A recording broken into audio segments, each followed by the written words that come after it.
कि आज की तारीख में लॉरेंस बिश्नोई ने जिस तरह एक के बाद एक सेंसेशनल सनसनीखेज हत्याओं को अंजाम दिया है, क्या उसने मुंबई पर कब्जा जमा लिया, देश की आर्थिक राजधानी पर कब्जा जमा लिया है। और आज दाऊद इब्राहिम गैंग से भी ज्यादा खतरनाक है। और अगर खतरनाक है डी कंपनी से, तो कितना खतरनाक है। और क्या यह बात सच है कि लॉरेंस बिश्नोई के एक फोन पर साबरमती सेंट्रल जेल अहमदाबाद में कैद लॉरेंस बिश्नोई के एक फोन कॉल पर क्या मुंबई में 100 करोड़ तक की उगाही हो सकती? एक फोन कॉल पर 100 करोड़। किसी भी खरबपति को फोन करके एक फोन पे ही 100 करोड़ खींच सकता है। देखिए, ये तो देने वाले की औकात पे है। वो भी ऐसे ही लोगों से पैसा मांगेंगे जो दे सकते हैं।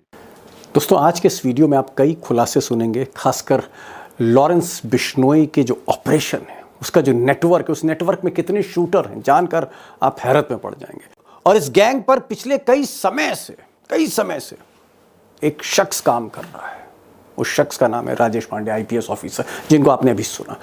राजेश पांडे आपको आज कई ऐसी जानकारियां देने जा रहे हैं जो आपने नहीं सुनेगी। और राजेश पांडे के बारे में मैं एक बात बता दूं, इन्होंने ना सिर्फ उत्तर प्रदेश में एसटीएफ को खड़ा किया, एटीएस एंटी टेररिस्ट स्क्वाड को खड़ा किया, इन्होंने कितने गैंगस्टर्स, दाऊद इब्राहिम, छोटा राजन, श्री प्रकाश शुक्ला, बिहार के कई गैंग, कितने गैंगस्टर इस ऑफिसर ने मौत के घाट उतार दिए, सुनकर आप भी हैरत में पड़ जाएंगे। मेरा हलक भी सूख गया था।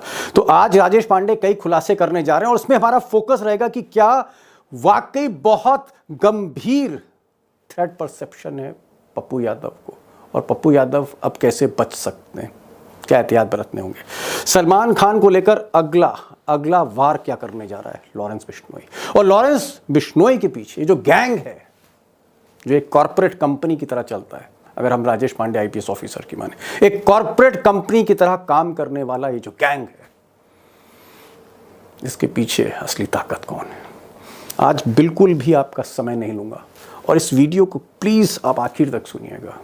एक से बढ़कर एक खुलासे हैं, राजेश पांडे को सुनिए, समझने की कोशिश करिए कि ये जो खतरनाक गैंगस्टर है ये आगे क्या करने जा रहा है। राजेश पांडे जी, बहुत बहुत स्वागत है आपका इस प्रोग्राम में। और मैं बहुत अब आपका आभार व्यक्त करता हूं अपने दोस्तों की तरफ से कि आप अल्टीमेटली आए।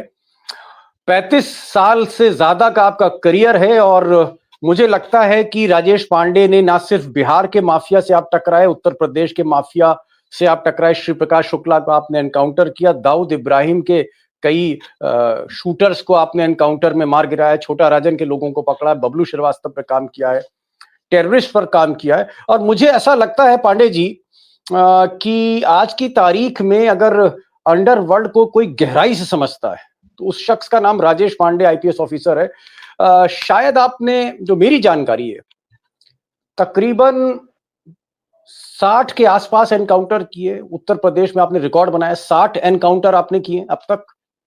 अब आपने पूछ ही लिया है या आपने टोक दिया है या आपने एक संख्या दी है 60 के आसपास, तो मैं आपको करेक्ट कर दूं। वैसे मैंने कभी सार्वजनिक रूप से ये कहा नहीं, बहुत ही लो लाइन रहता हूं मैं। करीब 90 के आसपास एनकाउंटर ऐसे हैं जो लिखा पढ़ी में 90 के आसपास। 90 और ये यानी 10 एनकाउंटर और तो 100 सेंचुरी।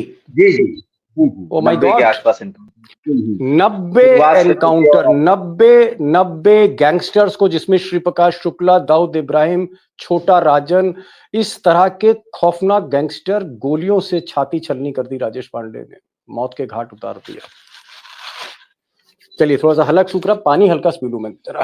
दीपक भाई, इसमें ये भी तो देखिए कि मैं एसटीएफ और एटीएस का फाउंडर मेंबर तो था ही, लेकिन करीब 5 साल में एसटीएफ में रहा और 4.5 साल एटीएस में रहा। अपनी सर्विस का जो क्रीम पीरियड जिसे कहते हैं, जिसे करीब 10 साल के आसपास, वो मैं इन दोनों में रहा, इनको बना के खड़ा किया। मेरा सवाल ये है कि पप्पू यादव 6 बार के सांसद हैं और एक बहुत ही सीनियर पॉलिटिशियन हैं। इन्होंने जिस तरह से चिट्ठी लिखी अमित शाह को और सिक्योरिटी मांगी कि भाई हमको Z+ सिक्योरिटी दे दीजिए क्योंकि लॉरेंस का थ्रेट है, और हमने वो फोन भी सुना, फोन कॉल सुनी जहां पर पप्पू यादव को सीधे थ्रेट आई है। ये जो थ्रेट है, ये जो धमकी है लॉरेंस बिश्नोई की, ये धमकी, ये थ्रेट कितनी सीरियस है?